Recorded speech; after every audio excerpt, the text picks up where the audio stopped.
Halo semua, perkenalkan nama saya Nadia Intaneka Rahma.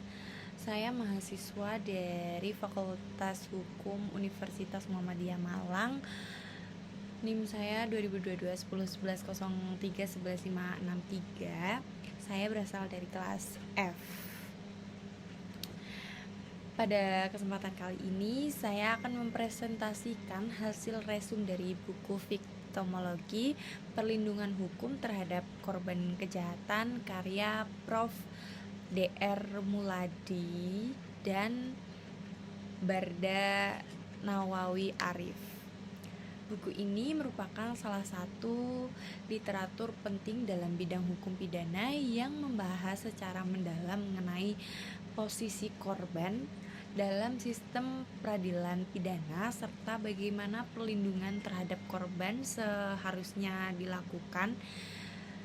Jadi dalam presentasi kali ini saya akan membahas tentang ruang lingkup viktimologi yang meliputi 3 dimensi utama. Yang pertama aspek psikologis korban, yang kedua aspek sosial korban, dan yang ketiga aspek ekonomi korban.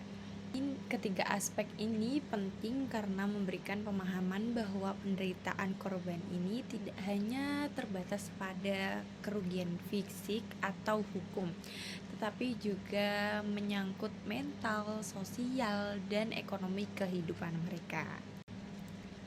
Viktimologi berasal dari dua kata, yaitu victim yang berarti korban dan logos yang berarti ilmu atau pengetahuan. Secara sederhana, viktimologi adalah ilmu yang mempelajari korban kejahatan yang mencangkup penyebab seorang menjadi korban, akibat yang diderita korban, serta upaya apa untuk melindungi dan memulihkannya. Menurut Muladi dan Barda Nawawi Arif, viktimologi ini tidak hanya bersifat teoritis, tetapi juga memiliki nilai kemanusiaan yang kuat karena menyoroti aspek-aspek yang sering terabaikan oleh sistem hukum, yaitu penderitaan korban. Selama bertahun-tahun, hukum pidana klasik lebih fokus kepada pelaku. Pelaku diselidiki, diadili, dan dihukum. Namun, korban seringkali dilupakan setelah proses peradilan selesai. Padahal, korbanlah yang paling berdampak langsung oleh kejahatan. Karena itulah viktimologi hadir untuk mengembalikan keseimbangan dalam sistem keadilan dengan menempatkan korban sebagai subjek yang juga berhak atas perhatian, perlindungan, dan pemulihan. Aspek psikologis korban. Aspek psikologis merupakan salah satu dimensi paling nyata dari penderita korban kejahatan. Ketika seseorang menjadi korban, tidak hanya tubuh atau harta benda yang dirugikan, tetapi juga jiwa dan perasaannya terguncang. Dalam buku viktimologi ini, Muladi dan Barda menjelaskan bahwa reaksi psikologis korban sangat beragam, tergantung pada jenis kesehatan, usia, kepribadian, serta dukungan sosial yang mereka miliki. Lalu beberapa ini dampak psikologis yang sering terjadi antara lain yang pertama yaitu rasa takut berlebihan terhadap lingkungan sekitar, terutama pada korban kekerasan. Yang kedua, gangguan tidur dan mimpi buruk akibat pengalaman traumatis. Yang ketiga, depresi dan kehilangan semangat hidup, seringkali disertai perasaan bersalah atau malu. Yang keempat, gangguan konsentrasi dan sulit untuk mempercayai orang lain. Yang kelima, dalam kasus berat muncul post-traumatic stress disorder atau PTSD, yaitu trauma berkepanjangan yang memengaruhi perilaku dan emosi korban. Sebagai contoh, korban kekerasan. Lalu sebagai contohnya, korban kekerasan seksual sering mengalami trauma mendalam dan enggan berinteraksi sosial, korban perampokan bisa merasa takut keluar rumah. Bahkan korban penipuan dapat kehilangan rasa percaya terhadap dirinya terhadap orang lain. Karena itulah viktimologi menekankan pentingnya pemulihan psikologis sebagai bagian dari perlindungan korban. Bentuknya bisa berupa konseling psikologis, terapi trauma, pendampingan sosial dan spiritual, serta dukungan dari lembaga seperti LPSK, Lembaga Perlindungan Saksi dan Korban. Pemulihan psikologis tidak hanya menyembuhkan luka batin, tetapi juga mencegah korban menjadi pelaku baru akibat tekanan emosional yang tidak tertangani. Lalu, aspek sosial korban. Selanjutnya, aspek ini membahas bagaimana kejahatan memengaruhi hubungan korban dengan masyarakat sekitarnya. Korban ini sering mengalami diskriminasi, kehilangan status sosial, bahkan jauhi oleh orang-orang sekitarnya. Muladi dan Barda menjelaskan fenomena yang disebut secondary victimization atau korban sekunder, yaitu penderitaan tambahan yang dialami korban bukan karena pelaku, tetapi karena reaksi masyarakat dan sistem hukum itu sendiri. Misalnya, korban kekerasan seksual itu sering disalahkan dengan pertanyaan seperti kenapa kamu kesana, atau kenapa kamu berpakaian seperti itu. Lalu contoh yang kedua, korban KDRT sering diminta untuk sabar dan tidak melaporkan pelaku demi nama baik keluarganya. Contoh yang terakhir, korban penipuan bisa dicemooh karena dianggap bodoh atau ceroboh. Semua ini membuat korban terisolasi secara sosial dan enggan mencari keadilan. Oleh karena itu, viktimologi mendorong adanya perubahan sikap sosial masyarakat. Masyarakat harus berhenti menyalahkan korban dan mulai memberi dukungan sosial, empati, dan perlindungan moral. Bentuk dukungan sosialnya itu bisa berupa bantuan komunikasi untuk korban kejahatan, lembaga sosial yang menyediakan rumah aman, program reintegrasi sosial agar korban itu bisa kembali berada di masyarakat, dan peran media yang tidak mengeksploitasi penderitaan korban. Viktimologi juga menyoroti pentingnya pendidikan masyarakat tentang empati dan etika sosial terhadap korban, agar sistem hukum yang berpihak pada korban dapat berjalan seiring dengan perubahan sosial yang lebih manusiawi. Aspek ekonomi korban. Selain penderitaan mental dan sosial, korban kejahatan ini juga menghadapi kerugian ekonomi yang seringkali sangat berat. Dalam buku viktimologi ini dijelaskan bahwa setiap tindak kejahatan ini memiliki dampak ekonomi langsung maupun tidak langsung. Contohnya, korban perampokan kehilangan harta benda atau penghasilannya. Yang kedua, korban kecelakaan lalu lintas akibat kelalaian orang lain kehilangan kemampuan bekerja.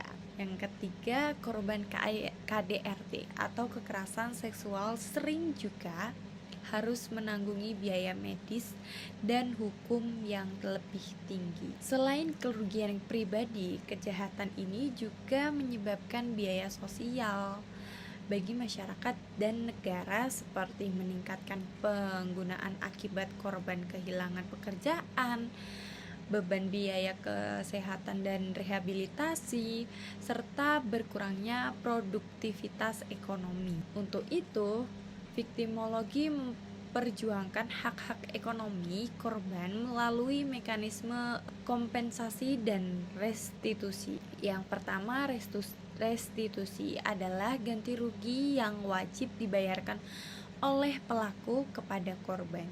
Yang kedua, kompensasi adalah ganti rugi dari negara apabila pelaku itu tidak mampu menggantikan kerugian korban. Kedua mekanisme ini merupakan bentuk nyata keadilan restoratif di mana tujuan utama bukan hanya menghukum, tetapi juga memulihkan korban seperti semula. Selain itu, Muladi dan Barda menegaskan perlunya kebijakan nasional yang menjamin perlindungan ekonomi korban seperti program bantuan keluarga darurat, asuransi sosial bagi korban kejahatan, dan pembentukan dana publik untuk pemulihan korban. Dengan begitu, negara tidak hanya berfungsi sebagai penegak hukum, tetapi juga sebagai penjamin kesejahteraan dan pemulihan korban. Keterkaitan ketiga aspek ini tidak berdiri sendiri, tetapi saling berhubungan. Karena korban yang mengalami tekanan psikologis ini berat, biasanya juga menghadapi penurunan sosial dan ekonomi. Sebaliknya, korban yang miskin atau terpinggirkan secara sosial lebih rentan menjadi korban kejahatan dan kesulitan mendapatkan keadilan. Oleh karena itu, viktimologi modern mendorong pendekatan multidisipliner yang melibatkan psikologis, sosiologis, hukum, dan ekonomi dalam menangani korban kejahatan.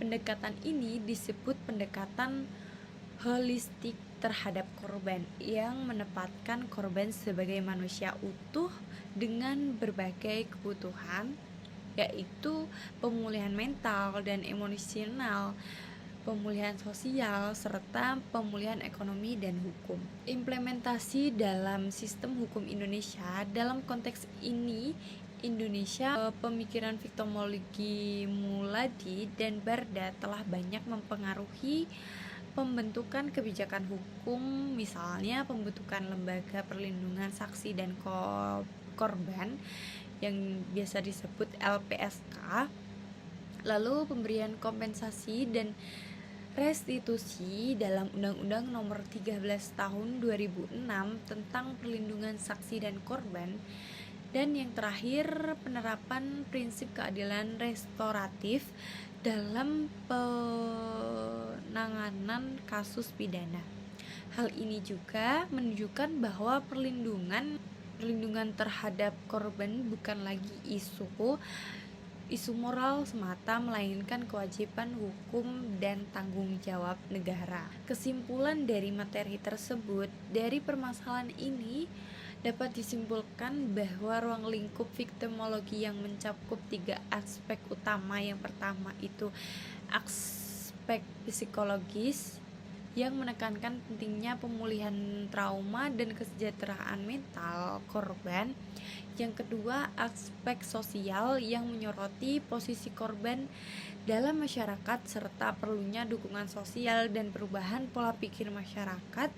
Dan yang ketiga, aspek ekonomi yang membahas hak korban untuk mendapatkan kompensasi dan pemulihan finansial. Ketiganya ini menjadi satu kesatuan dalam mewujudkan sistem hukum yang berkeadilan dan berperi kemanusiaan. Dari pembahasan mengenai ruang lingkup viktimologi dapat disimpulkan juga bahwa viktimologi ini merupakan ilmu yang berfokus pada korban kejahatan dan segala akibat yang ditimbulkan terhadap dirinya. Viktimologi hadir untuk menyimbangkan sistem hukum pidana yang selama ini lebih berorientasi pada pelaku. Melalui aspek ini, korban dipandang bukan hanya sebagai pihak yang menderita, tetapi juga sebagai subjek yang memiliki hak untuk mendapatkan perhatian, perlindungan, dan pemulihan secara menyeluruh.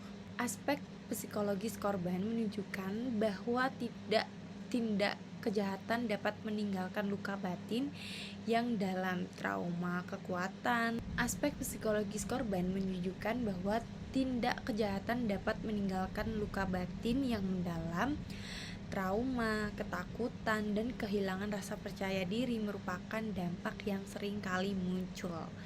Oleh karena itu, pemulihan psikologis menjadi langkah agar korban dapat kembali stabil secara mental dan maupun melanjutkan kehidupannya tanpa rasa takut atau tekanan emosional. Selanjutnya, aspek sosial. Viktimologi menyorot posisi korban dalam masyarakat yang seringkali justru disalahkan atau dikucilkan.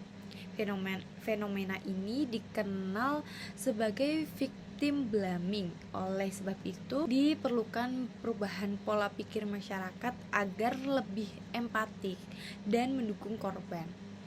Dukungan sosial berperan berdasarkan proses rehabilitasi korban karena penerimaan lingkungan dapat membantu mereka bangkit kembali berfungsi dalam kehidupan sosial. Yang terakhir, aspek ekonomi menekankan pentingnya pemulihan finansial bagi korban yang mengalami kerugian material akibat kejahatan melalui mekanisme kompensasi dan restitusi negara maupun pelaku memiliki tanggung jawab untuk membantu korban memulih kehidupannya. Dengan demikian, ketiga aspek tersebut, psikologis, sosial, dan ekonomi ini merupakan satu kesatuan yang saling melengkapi dan mewujudkan keadilan yang berorientasi pada korban serta mengembalikan martabat kemanusiaan mereka.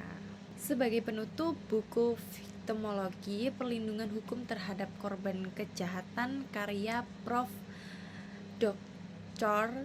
Muladi dan Bardanawawi Arif memberikan kita pemahaman penting bahwa korban itu bukan hanya objek penderitaan, tetapi juga subjek yang memiliki hak untuk pulih dan hidup kembali secara bermartabat.